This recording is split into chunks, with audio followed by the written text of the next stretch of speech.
आज जो यहाँ पे जो स्टूडेंट के एग्जाम में जो थोड़ा सा देरी हुई है, काफी सारे बच्चे दिख रहे हैं, आपकी क्या बातचीत हुई है बच्चों से? अभी अभी इन स्टूडेंट्स ने मुझे बताया कि इनकी सुबह हाईकोर्ट की एग्जाम थी और जैसे ये लोग एग्जाम देने बैठे तो पता चला कि किसी का माउस नहीं काम कर रहा है, किसी का कीबोर्ड नहीं काम कर रहा है और 10 मिनट के अंदर majority of the students log out हो गए और उसके बाद सबको फेल कर दिया गया।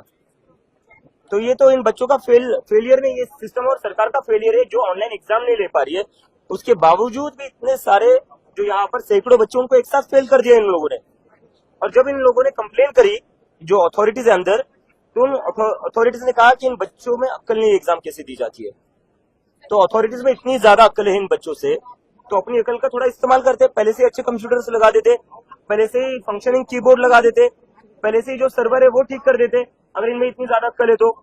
और अभी स्टूडेंट्स के साथ बहुत दूर दूर से स्टूडेंट्स आए, पूरे महाराष्ट्र भर से स्टूडेंट्स ये एग्जाम देने आए थे। अभी मैंने बात करी तो कोई अमरावती से आया है, कोई बीड से आया है, कोई लातूर से आया है, अंबेजोगाई से आया है। तो ये बच्चे कहाँ जाएंगे, अब क्या करेंगे? ये क्या ऐसे ही फेल का सर्टिफिकेट लेकर अपने घर जाएंगे? क्या बोलेंगे घर पर जाकर? कोई बता रहा है 6-6, 7-7 महीने से प्रिपेयर कर रहे थे एग्जाम के लिए, अब घर जाकर क्या दिखाएंगे मुंह माँ बाप को कि मैं फेल हो गया एग्जाम में, और एग्जाम में क्यों फेल हो गया? सर्वर काम नहीं कर रहा था। तो ये सरकार की गलती है। अंदर जो भी बैठा है, मुझे बताया गया कि डिस्ट्रिक्ट कोर्ट के जज बैठे, वो बाहर आए, रिटर्न में दे कि एग्जामिनेशन फिर से होगी और अब आज जो कंप्यूटर्स थे उन कंप्यूटर्स पर नहीं होगी। इसके बाद ये ऐसा फिर से हाल होना नहीं चाहिए। बच्चों का भविष्य दांव पर लगा हुआ है। आपकी उनसे कोई बात हुई? अभी उनको ये बच्चे बात करने गए थे तो उन्होंने उनकी अकल निकाली कि इनमें अकल नहीं है।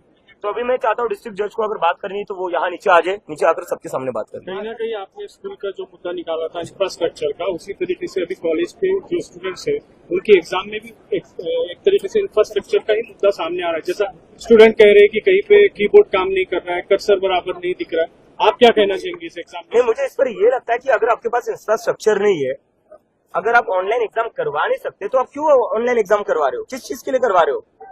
पूरे देश में, पूरे महाराष्ट्र में पहली बार नहीं कोई ऑनलाइन एग्जाम का सर्वर डाउन हुआ है जहाँ कीबोर्ड काम नहीं कर रहा है या जहाँ माउस नहीं काम कर रहा है। हर एग्जाम में ये होता रहा है। ये सरकार मुझे बता दी कोई एक एग्जाम जहां पर ऑनलाइन एग्जाम ठीक से हुई हो। तो जब आप ले नहीं सकते ऐसे एग्जाम्स ऑनलाइन, जब पता है सबको कि आपके बस की है ही नहीं, तो उसके बाद भी आप बार बार ऑनलाइन एग्जाम लेकर बच्चों का भविष्य क्यों खराब कर रहे हो?